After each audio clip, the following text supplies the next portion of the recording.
Gentili ascoltatrici, cari ascoltatori, benvenuti. Questo è il podcast di Teen Science e oggi parliamo dell'evoluzione del cane, da feroce lupo delle steppe ad amichevole amico di famiglia.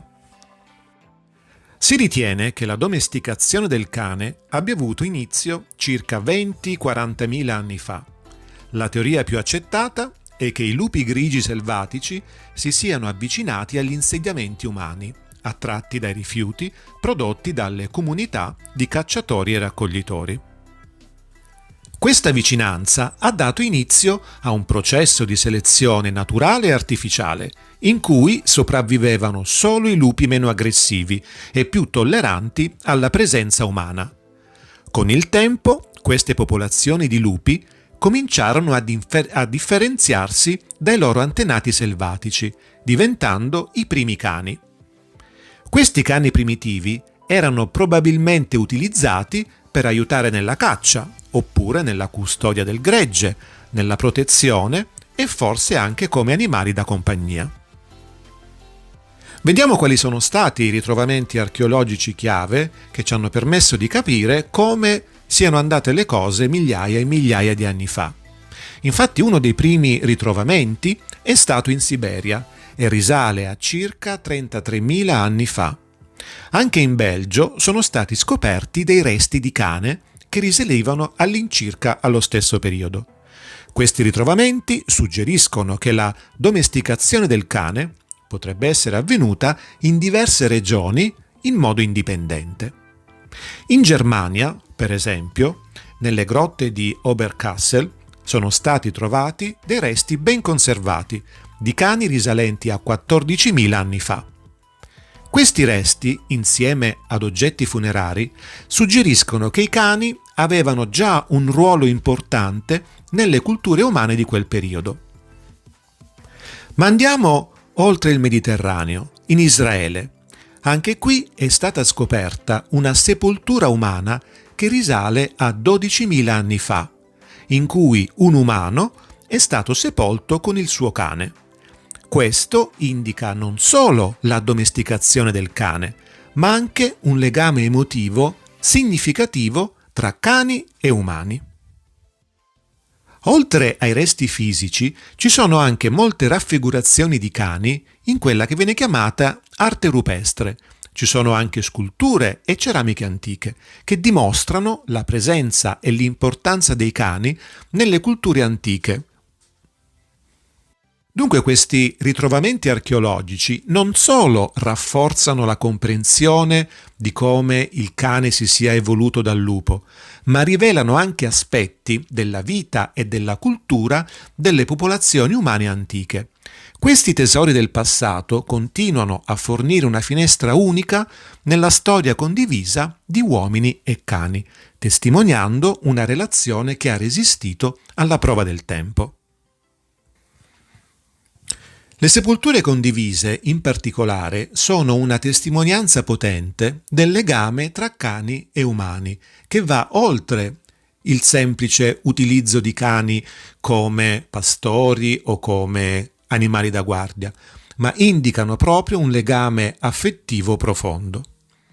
Inoltre, l'analisi del DNA dei cani antichi aiuta a mappare il percorso della loro diffusione.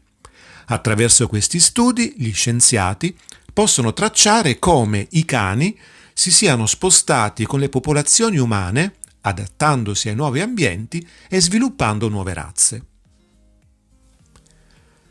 Sebbene nel mondo d'oggi l'idea del cane è molto legata ad essere un animale da compagnia, in passato avevano un ruolo completamente diverso, perché venivano portati come animali da battaglia in guerra. E questo è documentato in diversi livelli della nostra precedente cultura ed evoluzione. Infatti già in Egitto gli antichi egizi utilizzavano cani da guerra e abbiamo numerose raffigurazioni e documenti storici che mostrano come cani di grandi dimensioni venivano addestrati per la battaglia. Successivamente, nella Grecia antica, i cani erano noti per essere molto validi nella battaglia, in particolare usavano una razza chiamata Molosso, che oggi conosciamo come l'odierno mastino. Questi cani erano molto famosi per la loro forza e il loro coraggio. Naturalmente anche l'impero romano addestrava cani da guerra, venivano chiamati canes pugnaces e avevano diverse funzioni, inclusa la protezione dei campi, e venivano direttamente usati in prima linea anche nelle battaglie. Poi arrivò il Medioevo e ancora i cani da guerra venivano utilizzati per vari scopi, per l'accompagnamento delle armate in battaglia o per la guardia di castelli e fortezze.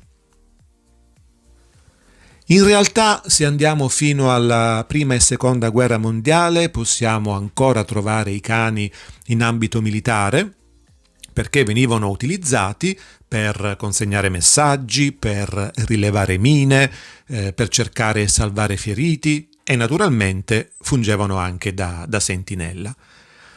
E fino ai giorni nostri, ancora oggi, i cani in ambito militare vengono utilizzati grazie al loro super olfatto per individuare esplosivi, droghe oppure per la ricerca e salvataggio o in generale, diciamo, in operazioni di polizia e sicurezza. Ma se tuttavia torniamo alle origini della evoluzione e della selezione artificiale, notiamo come con il passare del tempo e l'avanzare delle civiltà, i cani sono stati soggetti ad una intensa selezione artificiale. Le società umane hanno iniziato a selezionare attivamente i cani per i loro specifici tratti fisici o comportamentali, portando ad una diversità sorprendente nelle attuali razze canine.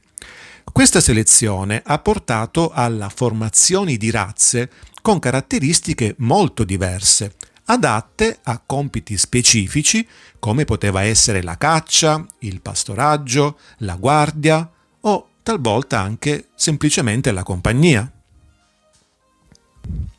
Ma in generale, ogni volta che guardiamo indietro nella storia, i cani hanno sempre avuto un ruolo importante in molte culture.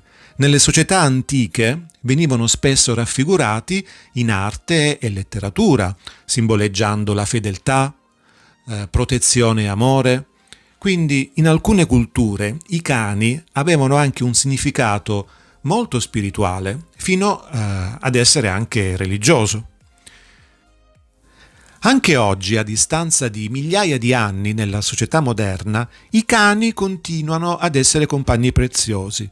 Infatti, oltre ai ruoli tradizionali, sono impiegati in una varietà di funzioni molto specialistiche, come per esempio i cani di guida per i non vedenti, i cani da terapia, i cani da ricerca e soccorso, e di recente anche ruoli molto innovativi, come per esempio la rilevazione di malattie attraverso l'olfatto. Un aspetto particolare di questo studio della domesticazione è quello che riguarda la ricerca scientifica fatta con studi a livello del DNA, e quindi vengono studiati i legami genetici, oltre naturalmente a quelli comportamentali. Questo permette di fare un paragone tra cani e lupi. E questa ricerca aiuta a comprendere non solo l'evoluzione del cane, ma anche gli aspetti dell'evoluzione umana e di come sia avvenuta la convivenza tra queste due specie. C'è anche da sottolineare però un aspetto etico. Mi spiego meglio. Questa selezione intensiva di specifiche caratteristiche nei cani ha spesso sollevato dei problemi etici, perché alcune razze sono afflitte da problemi di salute dovuti proprio alla selezione dei loro tratti estetici, e quindi questo ha portato a dibattiti su quanto sia giusta la selezione artificiale che badi solo a questi aspetti futili e non al benessere degli animali domestici.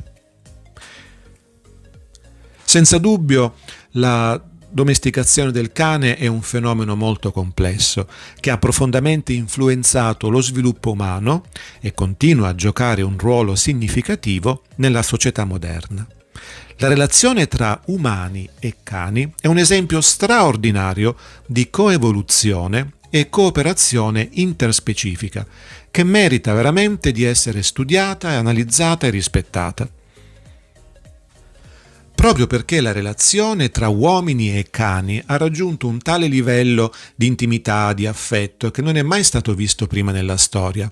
I cani sono considerati veri e propri membri della famiglia, perché offrono compagnia, amore incondizionato e un senso di conforto per i loro proprietari che non può trovare paragone con nient'altro. La loro presenza può infatti ridurre lo stress, ridurre l'ansia, e decisamente ridurre la solitudine, quindi in generale migliorare l'umore e persino incentivare uno stile di vita più attivo, grazie al fatto che bisogna portare il cane a fare le passeggiate. Infatti, i cani vengono anche utilizzati in quella che viene chiamata pet therapy. La pet therapy sfrutta il legame naturale e terapeutico tra umani e animali, per migliorare o aiutare nel trattamento di varie condizioni psicologiche e fisiche. I cani sono particolarmente efficaci in questo ambito, a causa della loro natura empatica, amichevole e intuitiva. Ecco alcuni modi in cui i cani contribuiscono alla pet therapy. Uno è sicuramente la salute mentale, perché i cani possono aiutare a ridurre i sintomi della depressione, dell'ansia. La loro presenza può avere un effetto calmante aumentando i livelli di ossitocina, che potremmo definire come l'ormone dell'amore, l'ormone del legame. E dall'altro canto diminuisce invece gli effetti negativi causati dal cortisolo, che al contrario è l'ormone dello stress. Inoltre è stato visto anche il vantaggio di avere questi animali in ambienti sanitari ed educativi, perché i cani da terapia vengono portati in questi ospedali, in queste case di cura, in queste scuole e università, per fornire conforto oppure per ridurre lo stress in ambienti che possono essere altrimenti stressanti o noiosi. Non dimentichiamo l'aspetto sociale ed emotivo, perché la terapia con i cani è particolarmente efficace con i bambini, quei bambini che hanno disturbi nello spettro autistico oppure nella difficoltà di apprendimento, in quanto può aiutare a migliorare le abilità sociali e di comunicazione.